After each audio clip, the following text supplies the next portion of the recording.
Prontinho. Deixa eu posicionar aqui a webcam um pouquinho mais para cá, ver se a luz melhora, fica menos escuro, né? Já está aqui na luz máxima, mas deixa eu ver se eu ainda consigo melhorar essa luz. Prontinho, né? Vamos aí aos nossos PowerPoints, a nossa aula, e vamos desmantelar aqui esse assunto da aula de hoje, que é um assunto sobre energia, né? E desmantelar também algumas convicções, algumas coisas estranhas que ao longo da história foram construídas quando, quando nós nos referimos aí à energia, tá? Então, de antemão, vamos recordar o conceito de energia renovável e não renovável. Esse conjunto que você está observando aqui é o conjunto de energias renováveis. Muita calma nesta hora, certo? O fato de ser renovável não é sinônimo, não foi, não é e jamais será, de que essas energias são eternas. O termo renovável vai se aplicar ao fato de eu não se conseguir precisar, não conseguir determinar com frequência e com precisão até quando nós poderemos utilizar. E aí você olha para cá e vê a energia solar. Ah, o nosso Sol é eterno. Não, não é. Daqui a 10 milhões de anos, esse Sol vai explodir, vai levar pelo menos os 4 primeiros planetas. Nós somos o terceiro. Ah, mas é daqui a 10 milhões de anos. É, você já tomou posse, seu filho, seu neto, seu bisneto, tataraneto, um monte de tatatatá que você possa imaginar, vai acontecer a 10 milhões de anos se o planeta Terra sobreviver até lá. Mas, ainda assim, é renovável, porque eu não posso precisar quando ele vai acabar. Isso é uma estimativa. Nós temos aqui das marés, enquanto houver o movimento de rotação da Terra vai ter marés, enquanto existir Lua, vai ter marés, enquanto existir ação dos ventos, por conta da rotação da Terra, vai ter marés, e aí as energias mais tradicionais, hidráulica ou hidrelétrica, lenha, carvão, vegetal. E é bem aqui que você tem que fazer uma separação entre o que é energia suja, que é diferente de energia poluidora. Certinho? Energia poluidora é aquela energia que causa impacto ambiental. Qualquer modelo de energia que cause impacto ambiental é chamada de poluidora. Energia suja, que é diferente de poluidora. A energia suja é aquela que emite gás de efeito estufa ou uma energia que é composta pelos hidrocarbonetos. Hidrocarbonetos, os famosíssimos combustíveis fósseis: petróleo, gás natural, carvão mineral. Isso é energia suja. Considerando isso, eu posso ter uma energia que seja ao mesmo tempo renovável e suja. Posso, olha aqui, ó, lenha e carvão vegetal são renováveis e são ao mesmo tempo suja e poluidora. São renováveis porque enquanto houver área para que eu possa desmatar, eu vou ter a utilização desse recurso. E suja porque emitem os famosíssimos gases de efeito estufa.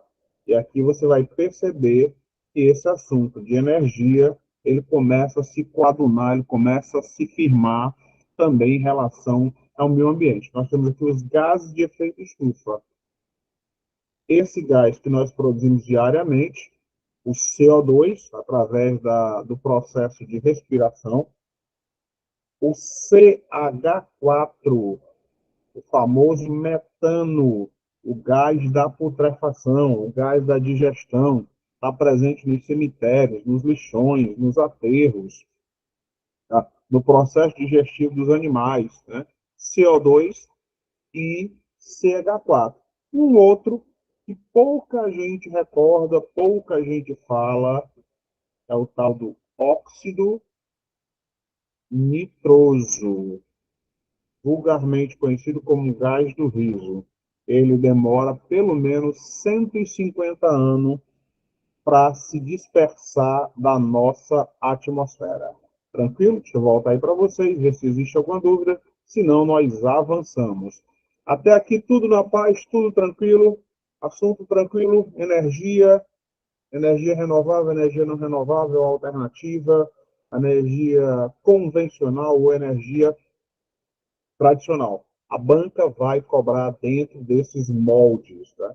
Ela não vai reinventar a roda. Será costumeiramente um assunto tranquilo, a não ser que o viés ideológico de quem elaborou a questão possa aparecer. Por exemplo, o Brasil comprou uma refinaria há muito tempo em Pasadena, tá?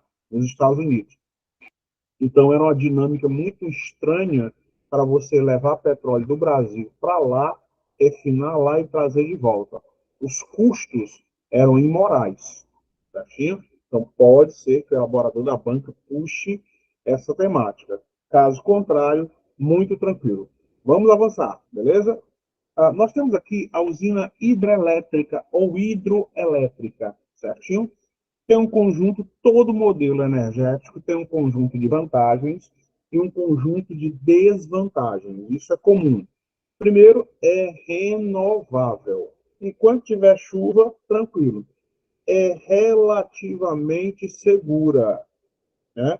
E o custo é razoável, dependendo da região. Por que é que eu digo razoável?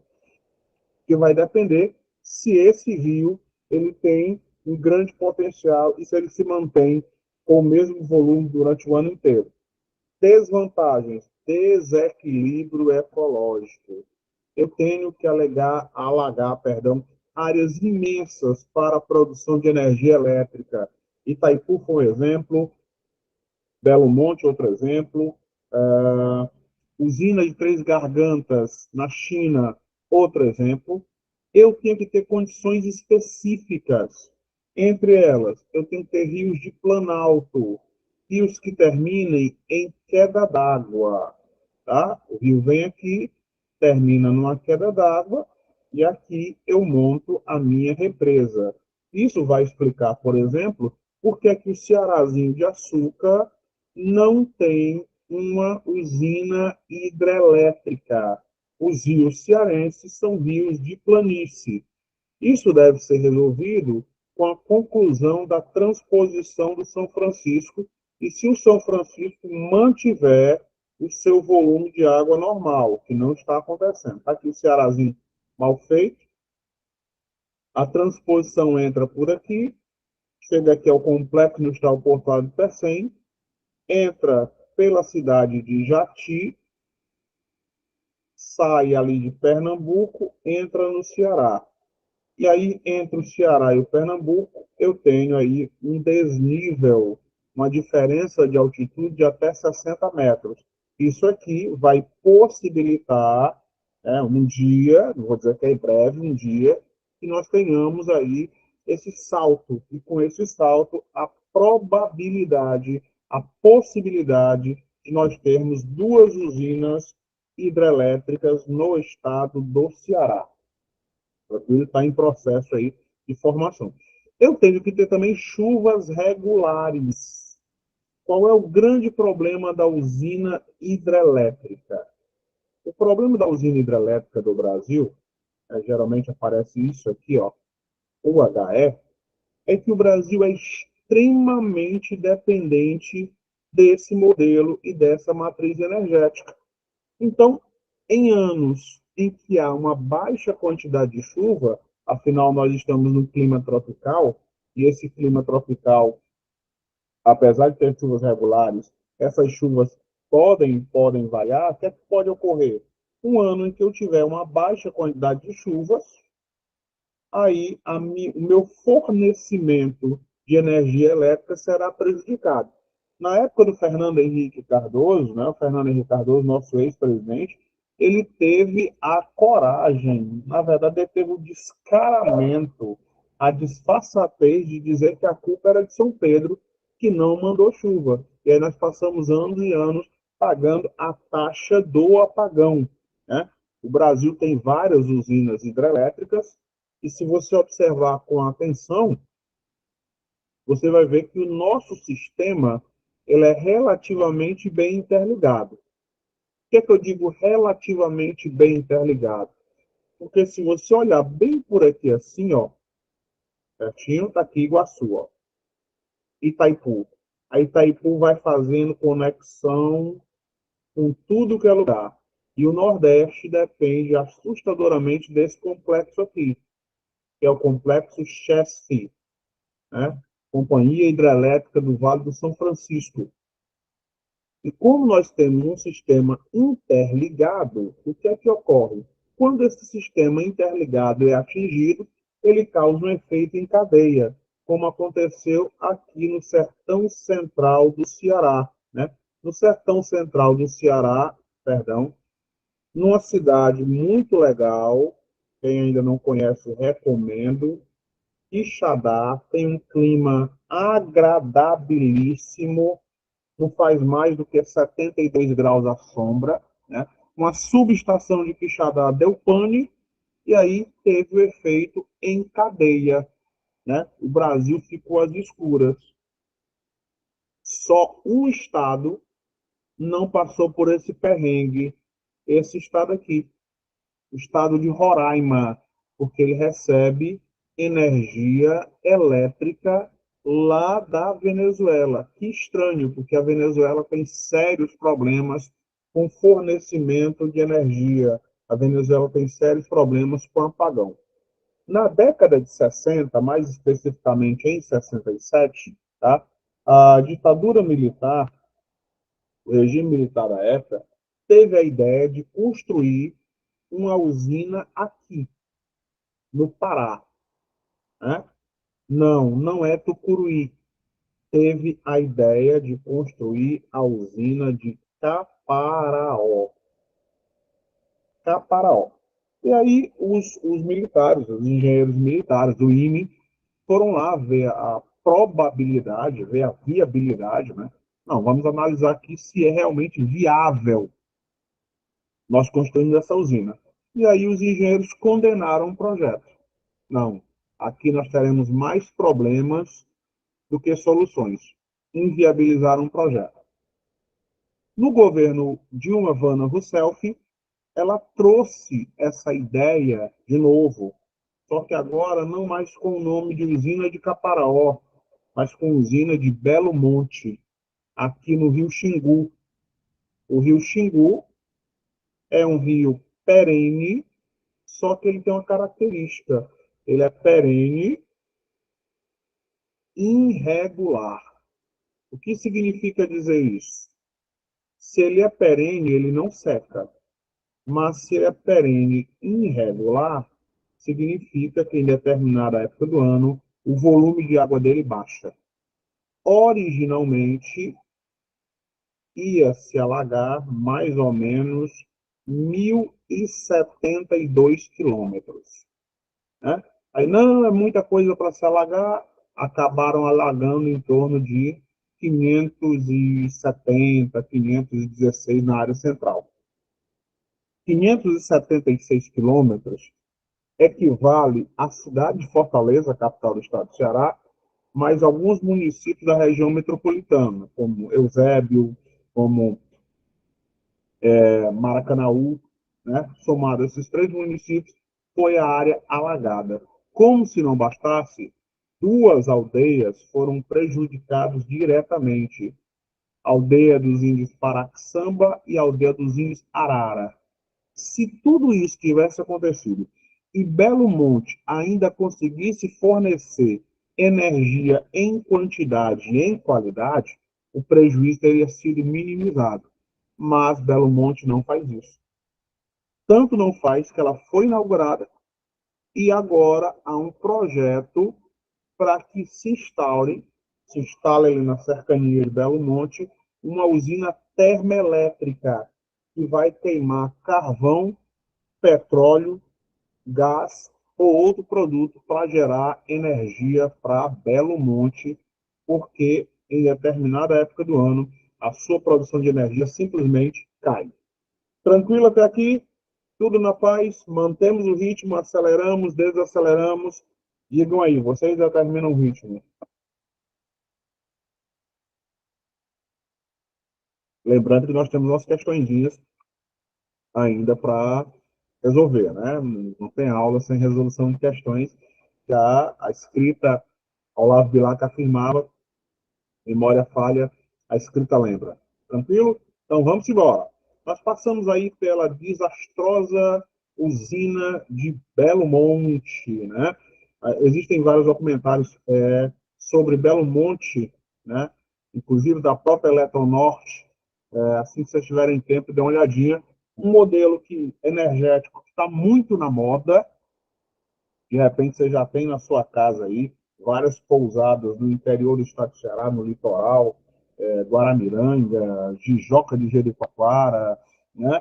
Instauraram, e as casas agora também, a China popularizou isso, a energia solar, né? Que vai estar por aí nos próximos 10 milhões de anos. Vantagens e desvantagens. Primeiro, é segura. Segundo, limpa. Limpa, ou seja, não emissora de GEE, não emissora de gás de efeito estufa. Desvantagens: custo, né? Manutenção das baterias são elevados. No passado era mais caro. Isso aqui, a célula fotovoltaica, né? Também era caro. Requer uma insolação constante. Isso aqui não é problema para o Oriente Médio, Arábia Saudita, Irã, Iraque. Também não é problema para o Nordeste brasileiro. Nós temos aí sol de janeiro a janeiro. Aí quando chove, está muito quente, é o nordestino. Droga! Deus manda chuva. Aí Deus manda chuva, aí o nordestino, pelo amor da chuva demais, eu quero um sol. Aí lá vem o sol torrando tudo, manda chuva de novo. Aí não dá para agradar. E os custos de instalação e manutenção ainda são elevados. Mas estão caindo, porque esse modelo de energia está se popularizando. China, Japão, Brasil, os americanos, que usam todos os modelos. Limpa, poluidora. Por que limpa e poluidora? Porque ela causa impacto ambiental. E aí nós temos a vedete da energia alternativa do Brasil. Brando, esse gráfico aí está como 2015. Não mudou praticamente nada. A única coisa que mudou foi que o Brasil avançou posições, tá? O Brasil agora ocupa a posição que era do Canadá. O Brasil estava aqui e agora está aqui, tá? Que é a produção de energia eólica. Só para fazer a referência histórica. Eolo, irmão de Poseidon, o deus dos ventos. Daí o nome energia eólica gerada pela força dos ventos. E isso vai explicar, em grande parte, por que, que o Nordeste e por que, que o Brasil é um grande potencial de produção de energia eólica. Eu vou até sair daqui, vou aí para vocês para comentar sobre esse aspecto. Tranquilo? Depois nós voltamos aqui para o nosso PowerPoint. Em algum momento, em algum momento da vida de vocês, na vida acadêmica, vida estudantil, vocês ouviram falar das grandes navegações, né?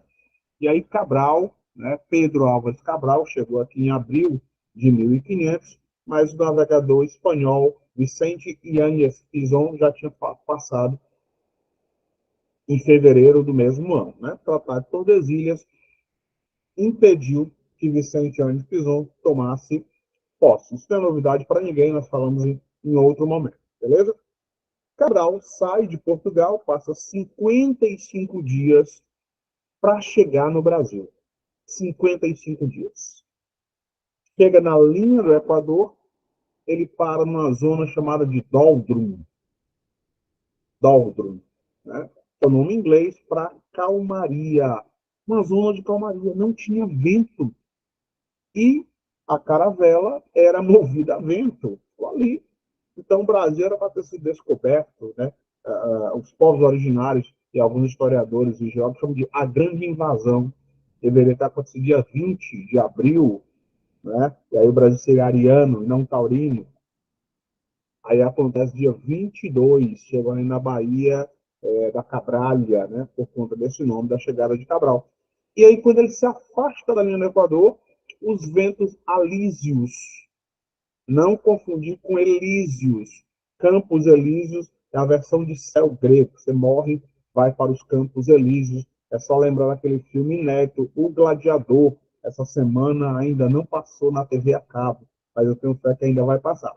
Resultado: os ventos partem do polo em direção, perdão, do Equador em direção aos polos e dos polos em direção ao Equador. Ou seja, quanto mais quente, quanto mais próximo à linha do Equador, maior é a possibilidade dessa geração de energia. Olha só onde é que está o Brasil e olha só onde é que está o Nordeste. Dando ênfase para o Cearazinho de açúcar. Ó. Aqui é o Ceará. Aqui a nossa linha do Equador e os ventos que partem da linha do Equador. E também partem da região fria, né? Recordem a última vez que vocês foram à praia tomar banho de mar, né? Embora o Brasil não tenha mar, o Brasil tem, na verdade, é oceano. Durante o dia, o vento sopra do oceano, do mar, em direção à terra. A água está fria e a terra está quente. Essa diferença de pressão movimenta o ar. Durante a noite, a situação se inverte. Né? E aí você, que é fã da música popular brasileira, maravilhosa, né? Você vai lembrar de uma música de Belchior, né? A famosíssima música chamada Mucuripe. Brando, essa daí não é do Fagner. Não, o Fagner canta mais comumente. Mas essa música é do Belchior, né? As velas do Mucuripe vão sair para pescar, vão levar as minhas mágoas para as águas fundas do mar. O jangadeiro sai à noite ou madrugada, pegando carona na brisa terrestre ou terral, parte da terra que está fria, em direção ao oceano, o mar que está com água mais quente. Essa diferença de pressão movimenta e gera o movimento dos ventos. Por conta disso, a maior parte dos projetos de energia eólica do Brasil, maior parte, estão justamente no litoral. Né? Nós temos aí no Ceará Icapuí, Pecém, Trairi, né? São grandes projetos que existem aí no Ceará de produção de energia eólica. E aqui a relação estabelecida da produção de energia eólica. Se você observar com atenção, ó, você vai ver que a fonte é oficial, né? Agência Nacional de Energia Elétrica. Todas as regiões brasileiras, todas, sem exceção, todas produzem energia eólica. Mas, ainda prestando muita atenção, você vai ver que há um descompasso, há uma diferença gritante. Olha a situação da região norte, 12 gigawatts. Região centro-oeste, 3. Região sudeste, 12. Sul, 22. Olha o nordeste. Se você somar todos aqui, vai dar 46. O nordeste sozinho é maior do que a produção nacional. Por quê? Vasto litoral. Tudo isso aqui no Nordeste, ó, é litoral. nós só temos uma exceção, que é o estado do Piauí, né, que não tem a sua capital no litoral. O único que não tem a capital no litoral. Os demais estão aí presentes no litoral. Então, vantagens: limpa, baixo impacto ambiental, atmosfera, né? Se é limpa, ela não emite gases de efeito estufa, é segura, é ecologicamente correta. Beleza. Conjunto de desvantagens: irregularidade dos ventos. Eu tenho que ter ventos constantes para que essa produção efetiva de energia faça valer a pena. Os investimentos são altos. Grande parte desses investimentos vem de multinacionais. O Nordeste tem 7 bilionários. O Nordeste brasileiro tem 7 bilionários. Desses 7 bilionários, 5 são cearenses. E o mais rico desses bilionários do Ceará, ele tem justamente uma empresa de produção de energia eólica. Custo de manutenção é elevado, tem que ter equipamento, tem que ter gente habilitada, ocupa grandes áreas, e é só desenhos horríveis com o professor Branco. Isso aqui é uma torre eólica. Quem disser que não, eu vou dizer que é inveja. Pronto, tá aqui. Torre eólica igualzinho. Quando acabar esse negócio de concurso, eu vou viver da minha arte. Essas torres eólicas perfeitamente desenhadas aqui não são recicláveis. Isso causa um impacto ambiental tremendo. Por isso, a Alemanha, durante um tempo, diminuiu a sua utilização. Tranquilo? Energia eólica. E aí, nós temos aqui um conhecido nosso de longa data, que é o etanol. Mas antes disso, saber se existe aí alguma dúvida, senão nós avançamos. Tranquilo até aqui? Tudo na paz, chuchu beleza, GG, joinha, joinha, nenhum problema. Vamos lá. Olha só, nós já vimos aí os modelos convencionais, alguns modelos convencionais, e vimos também um modelo tradicional. E aí nós temos aqui uma das maneiras, uma das matrizes energéticas mais polêmicas, que é a produção de energia a partir do etanol. Muita calma nesta hora e atenção redobrada. Certinho? Por quê? Olha para a figura. O que é que eu faço com que eu produzo etanol? Eu produzo etanol com arroz, né? Se você não for cearense. Se você for cearense, arroz com I. Nós colocamos um I bem aí. Você que é rico, fino, fina, empoderado, empoderada, você toma um whisky a partir do milho, um bourbon, Jack Daniels, é feito de milho. Também posso fazer álcool a partir de milho. Posso fazer também de cana de açúcar, que é que o Brasil utiliza. Arroz, milho e cana de açúcar são os mais utilizados. O que é que esses produtos, né, têm em comum? Todos são vegetais. Todos são vegetais. E aí o que acontece? Os vegetais, aqui, ó, eles absorvem CO2. Quando transformo esse vegetal em etanol, aí ele passa a emitir CO2. Mas espera lá, ele absorveu o CO2 como planta e agora passou a emitir CO2. Em outras palavras, ele absorveu um e ele emitiu um. Na prática, quanto foi que ele emitiu de fato? Zero. Esse é o conceito do carbono neutro. Mas isso aqui só vai acontecer se e somente se eu utilizar 100% de etanol. Usei 100% de etanol, aí essa energia será limpa. Só etanol. Misturei etanol com gasolina. Aí sai da condição de 100% limpa e passa agora a bicombustível. Misturei o etanol com gasolina, passa a emitir gás de efeito estufa. O Brasil foi o primeiro país do planeta a utilizar etanol em 1914, né, no governo de Venceslau Braz. Então, vantagens e desvantagens. Primeiro, menor preço, é verdade. Mas quem é que regula o preço do etanol? A ANP, Agência Nacional do Petróleo. Por que a ANP vai regular o preço do etanol se o etanol não é petróleo?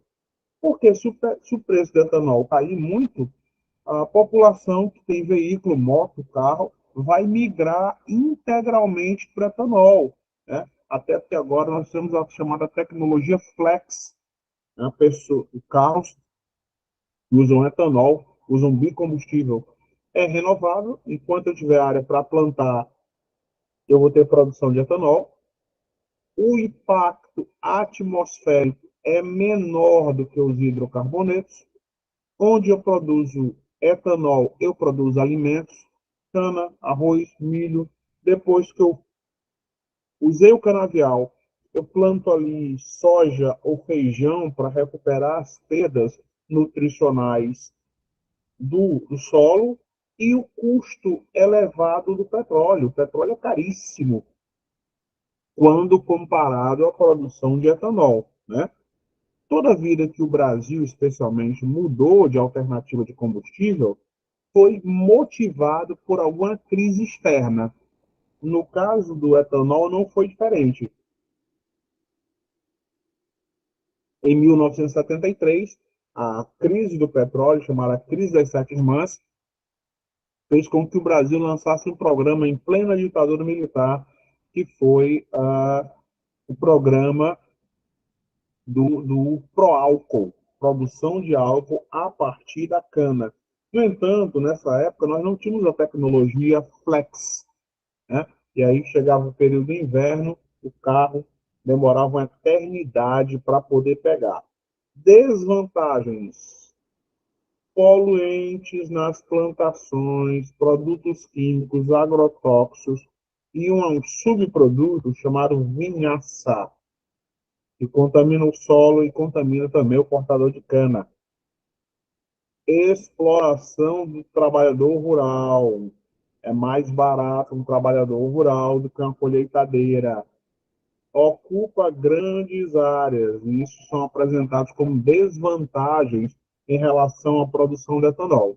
E aí nós chegamos nos grandes vilões do meio ambiente e as vedetes da produção de energia de modo geral, que são chamados hidrocarbonetos, vulgarmente conhecidos como combustíveis fósseis. Pelo amor de Deus, em nome de Nossa Senhora das Bicicletinhas. Ó, você está vendo aqui uma sigla, CISNE, certinho? Para que você entenda que os hidrocarbonetos não são minerais, eles são combustíveis. Para que seja mineral, essas cinco condições têm que ser compostas ou satisfeitas. É um composto inorgânico, simples, natural, com estrutura química. Os hidrocarbonetos são compostos, são simples, são naturais e têm estrutura química, mas não são inorgânicos, são orgânicos, combustíveis fósseis. Um dia foram insetos, um dia foram plantas, né? E aí, no caso do carvão, foram fossilizados. Embora tenha o nome de carvão mineral, isso aqui não é mineral, é madeira fóssil. que sofreu o aumento da pressão e da temperatura, e só pode ocorrer aqui, ó, em bacia sedimentar. Você dificilmente, é impossível você encontrar, por exemplo, carvão mineral no sertão central do Ceará, em Quixadá, porque ali a estrutura é cristalina, não é sedimentar. Esse carvão foi criado ao longo de milhões de anos, foi recebendo desenhos horríveis. Ó. Tá aqui um peixe, igualzinho peixe, pronto.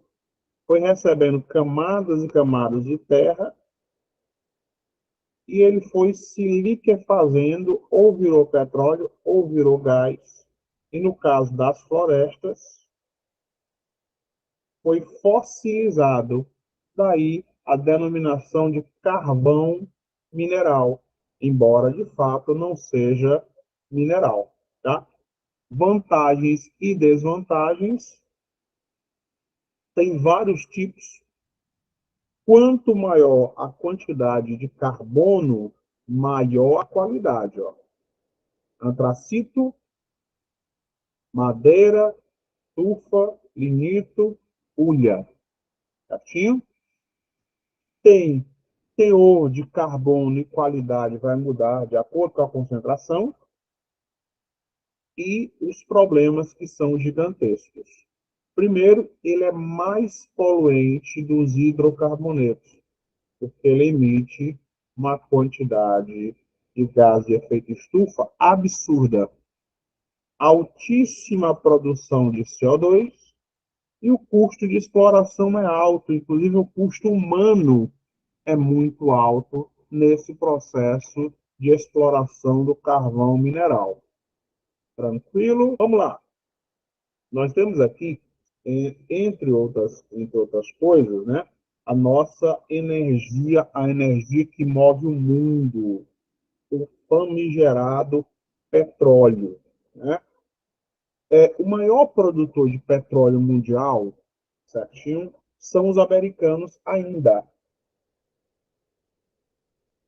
Aí você vai dizer assim, não pode. Os americanos até um dia desse não tinham petróleo, muita calma nesta hora. Antes mesmo da guerra da Ucrânia, né, e a Rússia aparece aí como uma grande produtor de petróleo também, os americanos já exploravam uma coisa chamada shale, que nós conhecemos como gasóleo. Isso aqui é obtido a partir de uma rocha chamada xisto. O Brasil também tem muito disso, tá? Essa rocha, ao longo de milhões de anos, absorveu o petróleo. Quando ela é quebrada, triturada, gaseificada, liquefeita, ela é adicionada ao petróleo. Então, os americanos têm jazidas enormes de xisto. Com essa produção de gasóleo, aí os americanos passaram a configurar aqui como grandes produtores, tá? Mas isso aqui é desconsiderando, por exemplo, os produtores da OPEP, Organização dos Países Exportadores de Petróleo. Os americanos, por exemplo, não estão na OPEP. Quem é da OPEP? Arábia Saudita, Iraque, né? Quem mais? O Irã, Kuwait, Nigéria, país do Oriente Médio e da Ásia, certinho? Então, vantagens do petróleo: aquece rápido, vários produtos, entre eles plástico, o gás GLP, o gás de cozinha, que não tem cheiro, todo mundo sabe que o gás de cozinha não tem cheiro. Ah, o gás da minha casa tem cheiro. Não. Aquele cheiro é colocado depois. Aquele cheiro é colocado de forma artificial para que você tenha ideia da concentração de gás. Se tiver um vazamento, se ele for inodoro, sem cheiro, você não vai saber se está tendo vazamento. Ah, eu vou ligar aqui, eu vou acender esse fósforo aqui só para ver. Aí, Tchau, aí você vira estatística, né? E aí o petróleo, ele pode ser encontrado na área continental, que é solo, ou em área oceânica. Desvantagens: poluente, ele financia uma quantidade enorme de grupos terroristas, Hamas, Al-Fatah, Brigadas de Guerreiro de Al-Qassam, Estado Islâmico. Muitos deles são financiados por grupos terroristas e financiam ditaduras. Venezuela, Síria, Irã, Iraque, tudo financiado por petróleo. Não renovável. Quando acabar, já foi, já é, acabou-se. Só que, no entanto, faz 50 anos que os ambientalistas estão dizendo que daqui a 50 anos o petróleo vai acabar. E até agora o petróleo não acabou, muito pelo contrário. Estão descobrindo cada vez mais jazidas, né? Que é o caso, por exemplo, da margem ocidental do Brasil, na região amazônica. E, claro, sempre graves acidentes ambientais, né? Derramamento de óleo na costa do Nordeste, explosão de uma torre petrolífera no México, no Golfo do México, e aí nós temos o nosso Brasilzinho de açúcar. Aqui nós vamos ter a região da produção do pré-sal. Muita calma nessa hora. Nós vamos ter os estados do pré-sal, nós vamos ter o polígono do pré-sal, certinho? E nós teremos duas situações, a faixa e a camada. Vamos explicando ponto a ponto, certinho? Vamos lá. Primeiro, a faixa. A faixa do pré-sal é a área onde hoje ele é produzido. E essa faixa do pré-sal vai do Espírito Santo até o Rio Grande do Sul. Essa é a faixa do pré-sal, certinho? A camada do pré-sal é a profundidade, que vai até aproximadamente 8.000 metros. Essa é a camada do pré-sal. Entre 3.500 metros e 8.000 metros, ou 8 quilômetros, aí eu vou ter a famosíssima camada ou profundidade do pré-sal. E os estados produtores do pré-sal não tem como você se enganar. São Paulo, Espírito Santo e o Rio de Janeiro. Esses três são os produtores de petróleo e pré-sal. Sendo que o estado que mais produz petróleo no nosso país, Rio de Janeiro, e sozinho consegue produzir 83% de todo o petróleo brasileiro. O polígono do pré-sal, que estão chamando agora de margem ocidental, vai do Amapá até o Rio Grande do Sul. Toda essa área aqui, ou seja, todo o litoral brasileiro, é chamado de polígono do pré-sal, que é uma área que pode ou não ter produção de petróleo de pré-sal. Tanto é que agora estão explorando petróleo aqui, ó, na chamada margem ocidental. E aí, explicando para vocês por que é que o petróleo é tão utilizado no mundo. Olha o que é que nós fazemos com o petróleo. Nafta, querosene, fertilizante, congelante, gás de rua, óleo combustível, plástico corante, solvente, PVC, gases que são utilizados cotidianamente, benzeno, metano, etileno, propileno, gás liquefeito do petróleo, gás de cozinha, petróleo refinado. Nós temos aqui cera, óleo lubrificante, e se você é evangélico, ó, bem aqui assim, ó, betume, né? Você que lê a Bíblia, e tal, recomendo demais a leitura sempre. Noé. Noé, quando foi calafetar, quando foi impermeabilizar a Arca de Noé. Está lá na Bíblia. Usou betume, piche, que é a base de petróleo. Não vou longe, asfalto. Asfalto é a base de petróleo. Certinho?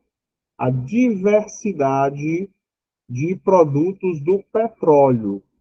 E aí nós temos aqui uma coisa que já foi muito cobrada e tal, e aí eventualmente as pessoas esquecem, que é o sistema em que esse petróleo é utilizado, que é a concessão ou a partilha, certinho? Dois modelos, concessão e partilha. Se você observar aí, você vai ver que no modelo de partilha, quem controla mais? O governo. No modelo de concessão, o governo dá mais liberdade à empresa. Quando é que o governo perde? Nunca, nunca. Nenhuma das duas situações. Inclusive, no caso de concessão, o governo vai ganhar dinheiro direto aqui, ó. Tá? Por quê? Porque na partilha é meio a meio. O governo pode ter um prejuízo se a empresa tiver prejuízo. Na concessão, não. Na concessão, a empresa explora e paga as taxas devidas ao governo. Então, nas últimas divisões e leilões do pré-sal, que várias empresas chinesas ganharam a concorrência, o sistema que foi adotado foi o sistema de concessão. Né? Nós temos aqui o nosso, a nossa região do pré-sal, né? Várias jazidas, Jubarte, Iara, Caramba, iam colocar uma região de Lula, mas acabou não acontecendo, né? E hoje, uma polêmica tremenda em escala mundial é a exploração de petróleo na região polar, tanto no Ártico quanto no Antártico, né? E aqui, aquele gás que eu falei para os senhores e para as senhoritas, o gás de xisto. Eu faço aqui uma exploração, uma perfuração na vertical e depois na horizontal, injeto água pressurizada com vários elementos químicos. Aí a primeira coisa que eu vou fazer é gaseificar, certinho?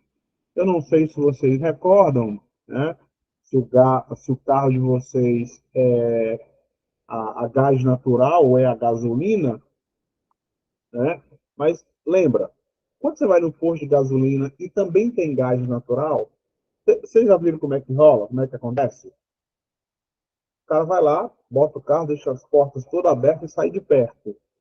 Aí o cara coloca uma injeção lá e é metro cúbico. Por quê? O gás natural ali está liquefeito, está em forma líquida. Quando ele vai para o carro, ele é pressurizado e ele sai da condição de líquido e vira gás, né? Esse processo de liquefação e gaseificação. Então, quando esse petróleo, quando esse gasóleo ou gás de xisto é explorado, os elementos químicos ficam no solo. Então, o impacto ambiental da produção de gasóleo é altíssimo. O Brasil é o sexto produtor de xisto. Se o Brasil investisse na produção de xisto, na exploração de xisto, o Brasil não teria problema de dependência de petróleo. Só que o impacto ambiental é sempre muito alto. Tranquilo? Vamos aí voltar para o nosso PowerPoint, porque agora vai começar a nossa maratona de resolução de questões. Tranquilo? Ó, nós chegamos aqui no gás xisto e fechando a energia nuclear. Muita calma desta hora. Se você, em algum momento da sua vida, já assistiu o desenho dos Simpsons, ó, desenhos horríveis com o professor Branco, tá aqui, ó. Nossa, hoje eu estou dizendo pior do que nunca. Está aqui a usina nuclear, né, dos Simpsons, aí sai aqui uma fumacinha, né, e tal. Essa fumaça aqui é vapor d'água.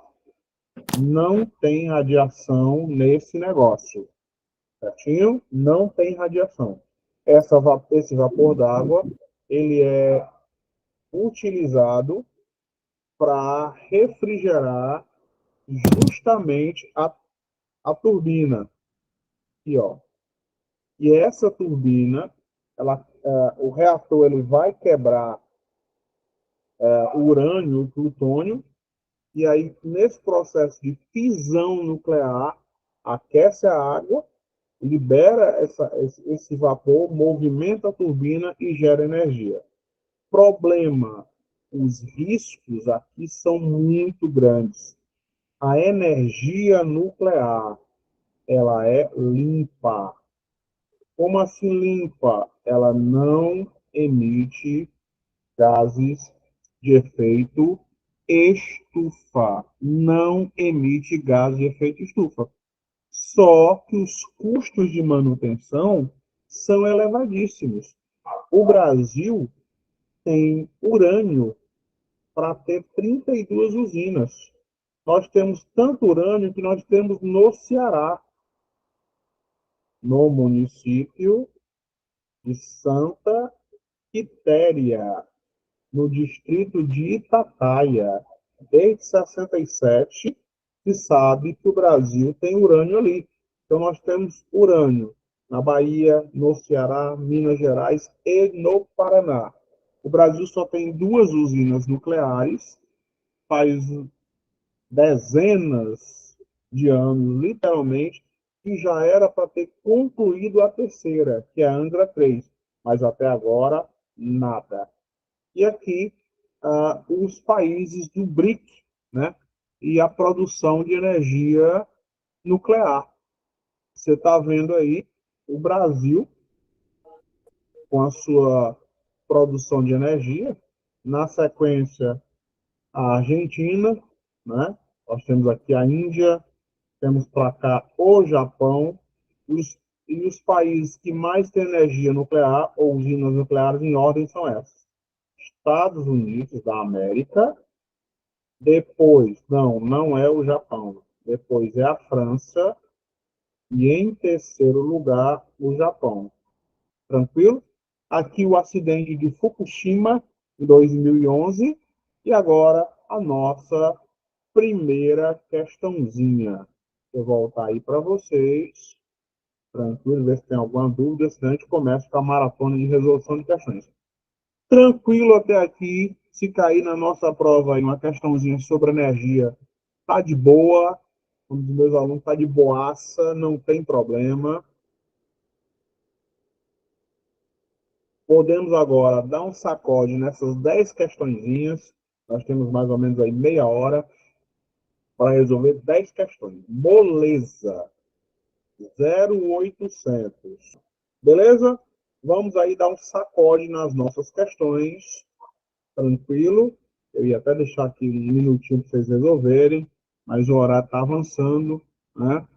E aí, para maximizar o nosso tempo. Olha só a primeira questão. É de 2017, não muda nada. Tem algumas questões, né, que têm uma característica engraçada, que são questões que não envelhecem, não caducam. Às vezes ela só muda de alternativa, né? Às vezes era certa, passa a ser errada e vice-versa, mas a questão simplesmente não caduca. Olha a primeira questão. A empresa estatal Petróleos de Venezuela, a PDVSA, que está devendo uma porrada de dinheiro para o Brasil, e seus aliados começaram a estudar um plano B para encontrar mercados para o petróleo venezuelano se o presidente americano, à época Donald Trump, ampliar sanções e proibir importações.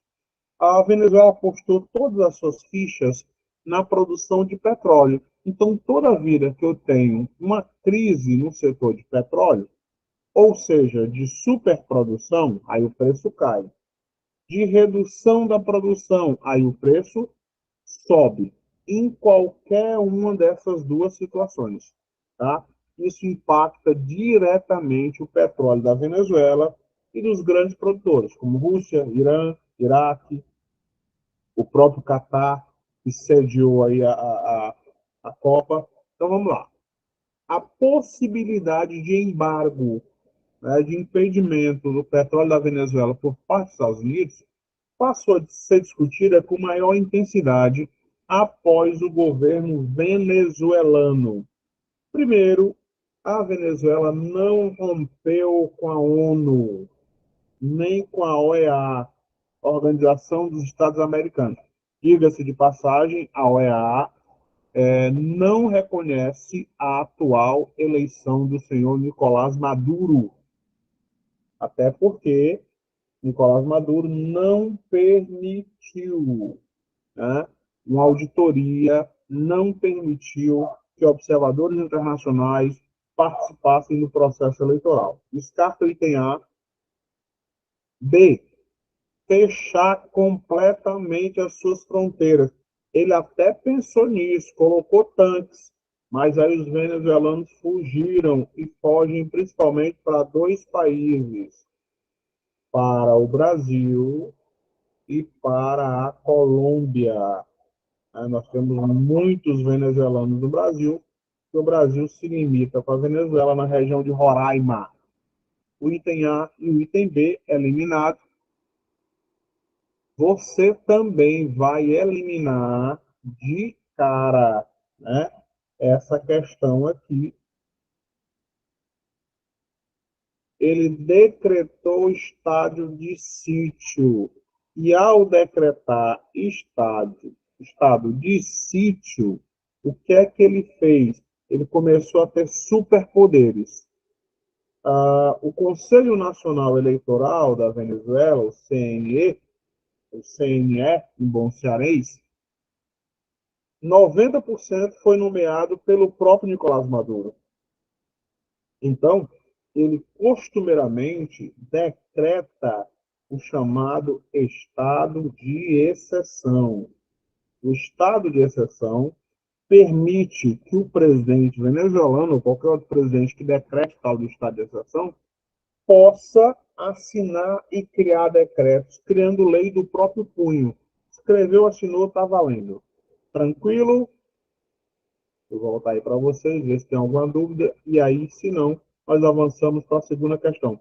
Primeira questão tranquila, de boa, nenhum problema, nível fácil, né? Nada demais nessa questão sobre a temática do petróleo na Venezuela. E aí nós vamos para a segunda questão.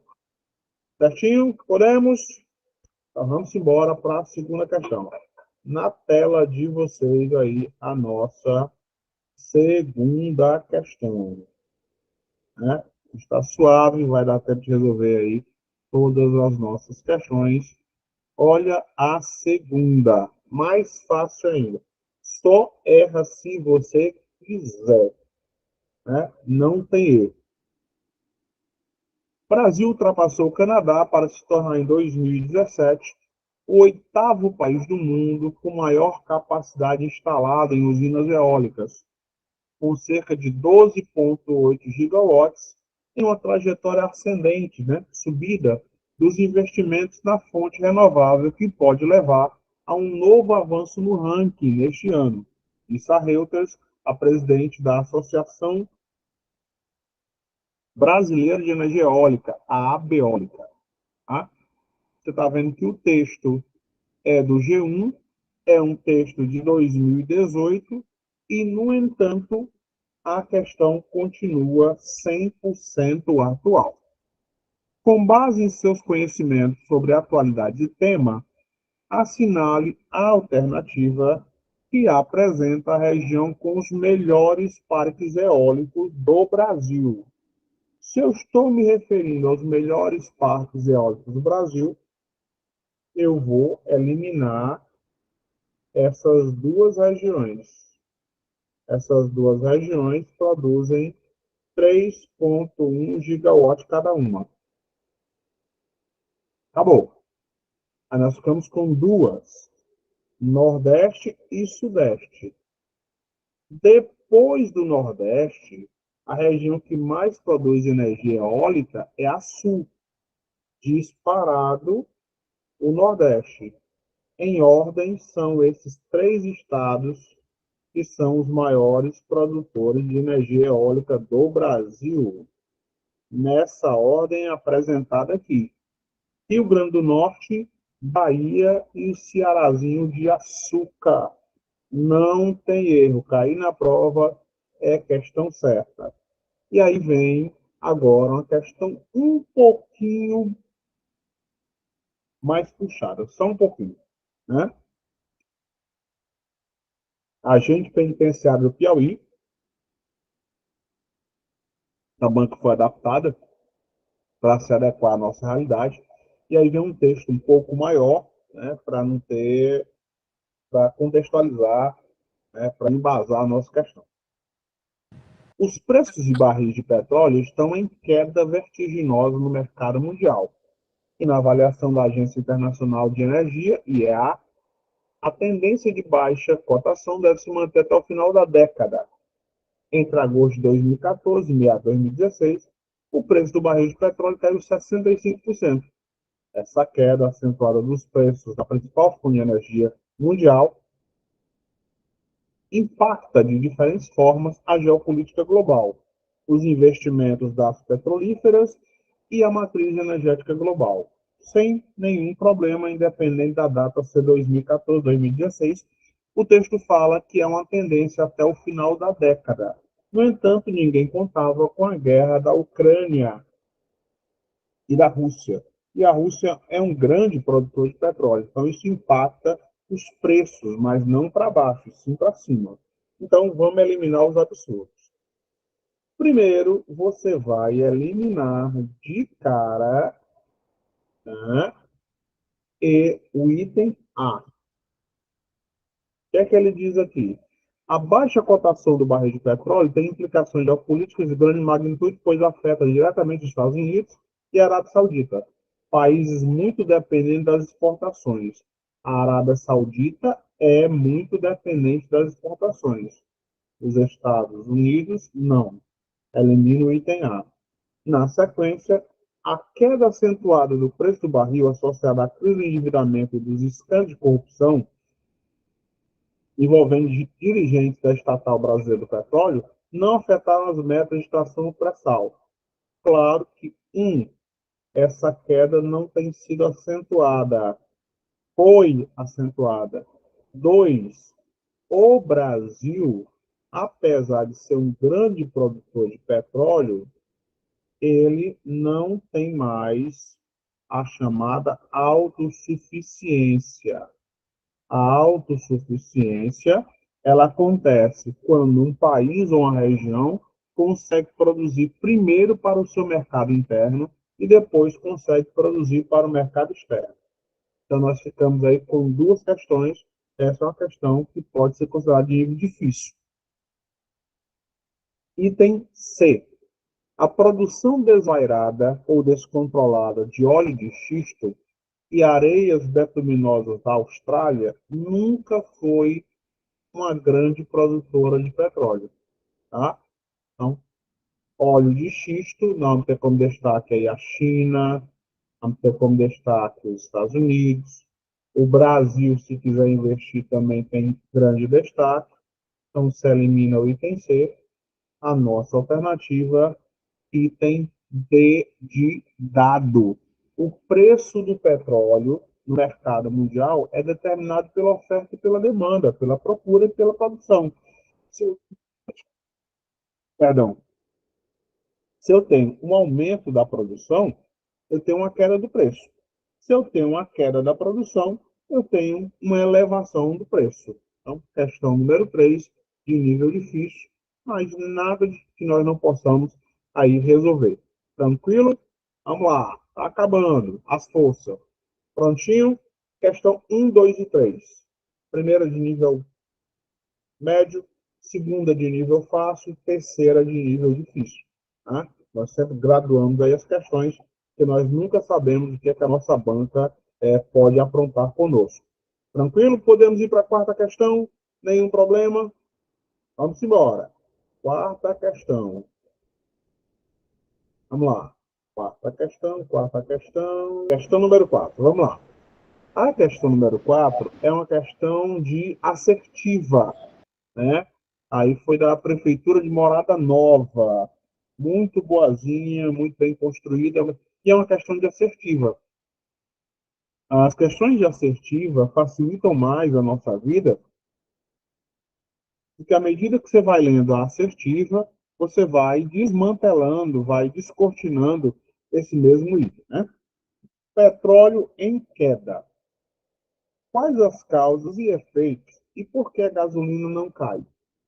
O preço do petróleo está em níveis baixos nunca vistos desde o final do março de 2004, por volta de $30 o barril.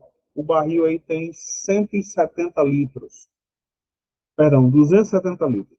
Já se fala que pode chegar até a casa dos $20, né? Da UOL, aí vem a questão. A partir da notícia apresentada, analise as afirmativas que seguem. Certinho? Vamos lá. Um dos principais motivos para a recente queda do preço do petróleo é que há uma grande quantidade de petróleo disponível no mercado, mas a demanda tem diminuído. Segura o item 1, deixa cozinhando, vamos para 2.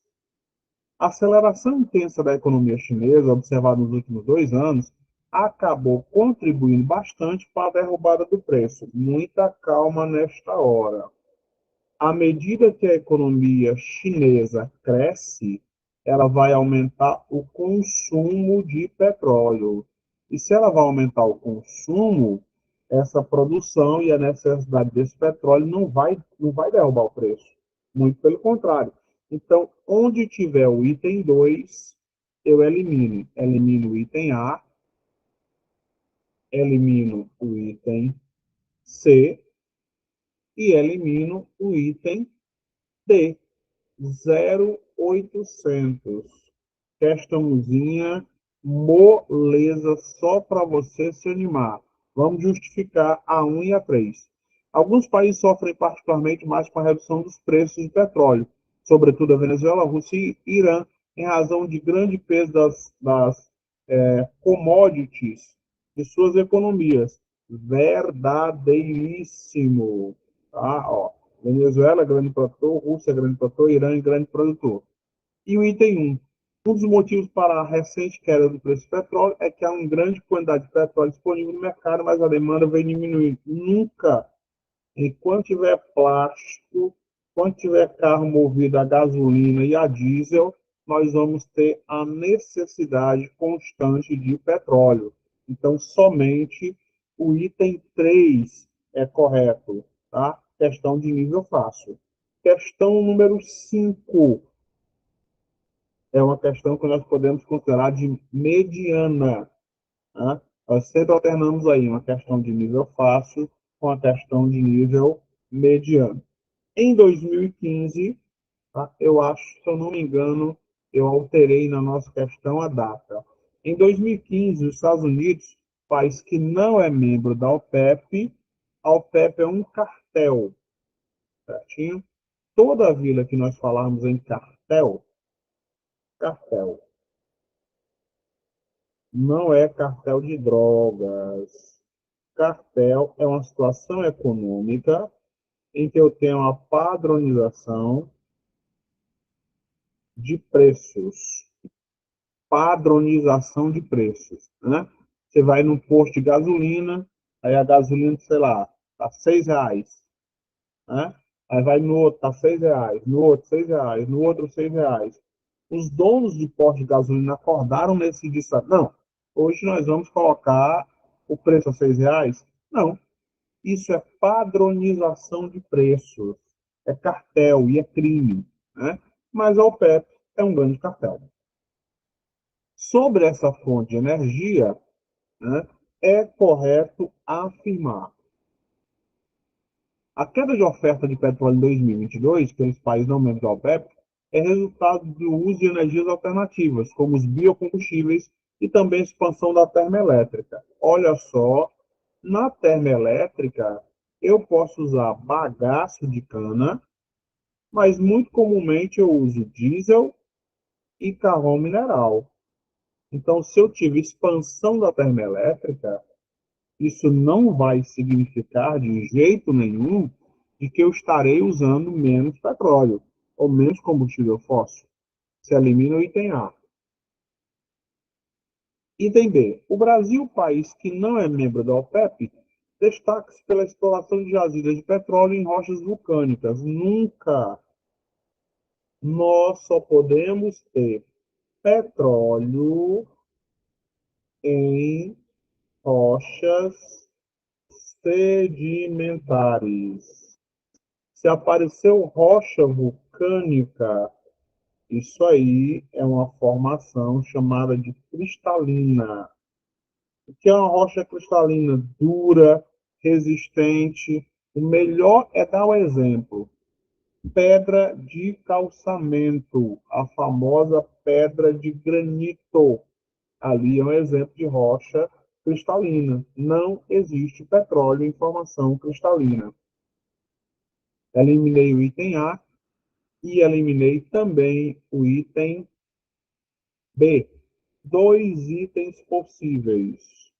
Eu tenho aí o item C e tenho o item D. A elevação da produção de petróleo em países da OPEP, como Arábia Saudita, Rússia e China, Rússia e China não fazem parte da OPEP. Então, você vem para cá, a nossa alternativa, item C de casa. Ó, vamos agora para a questão número 6, certinho? A questão número 6 é uma prova da UES, né? A UES trabalha no mesmo circuito que a nossa banca,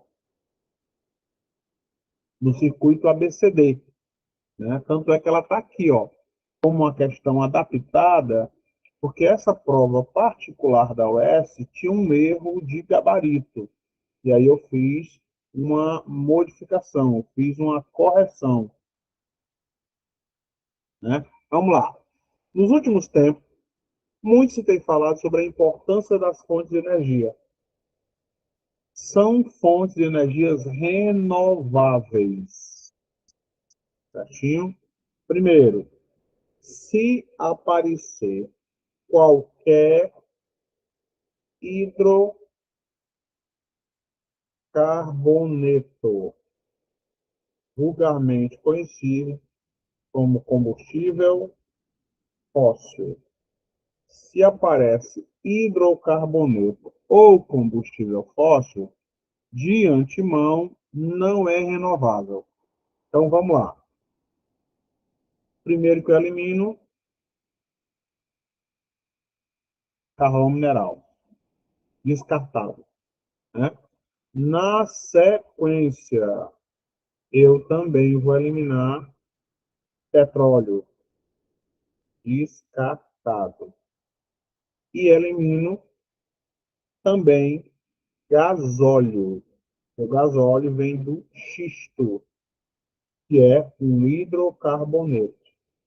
Elimino aqui a nossa alternativa, item B de bola, tá? Nível fácil. Questão número 7 da Instituto Nacional de Energia Atômica, o INEA, né?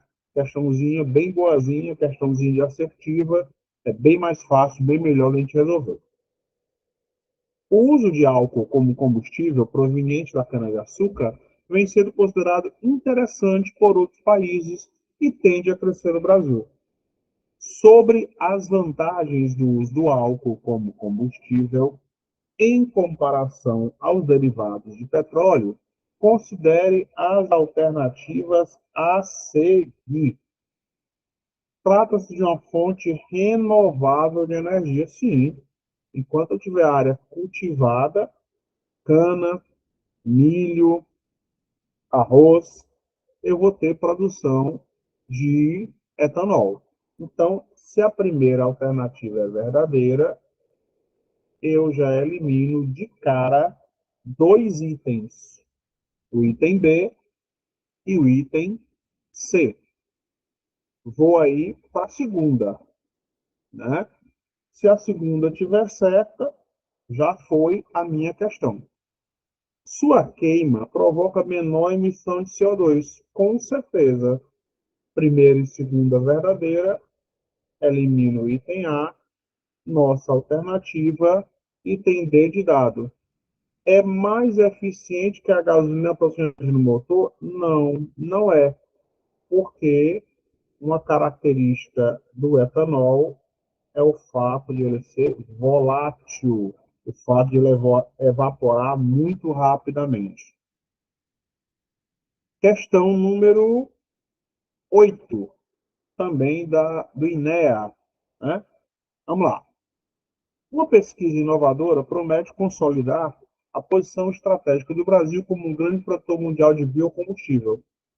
Pesquisadores da Petrobras, da Universidade Federal do Rio de Janeiro, desenvolveram uma tecnologia para a obtenção de etanol a partir do bagaço de cana, que poderá aumentar em 40% a produção nacional desse biocombustível e incrementar a participação das fontes renováveis na matriz energética do país. Texto de 2007 da UOL, Ciência Hoje, e continua 100% válido. A vantagem ecológica de melhorar a produção de etanol a partir do produto vegetal que já é obtido é: eu vou produzir e retirar do meu etanol, do meu bagaço, 40% de etanol. Logo, eu vou eliminar o item D. Não vai equiparar a eficiência do álcool com a gasolina. Segundo, aumentar a produção de etanol, né, sem haver necessidade de expandir área cultivada, diminuir a mortandade de aves dos leitos fluviais, claro que não, esse aqui não faz o menor sentido, né? E aí nós ficamos com dois itens: reduzir a emissão de CO2 pela combustão do álcool e aumentar a produção de álcool sem haver necessidade de expandir a área cultivada. Ora, se eu vou retirar 40% de etanol do bagaço, eu vou aumentar a produção de álcool sem precisar aumentar a área cultivada. Consequentemente, nós temos aqui como alternativa o item C de casa. Tranquilo? Finalzinho aí, ó, você faz só printar, corrija aqui o item B foi um erro de digitação na minha parte, é C de casa e não D de dado. Tranquilo? Tranquilo? Boa noite a todos, bom descanso, meu expediente.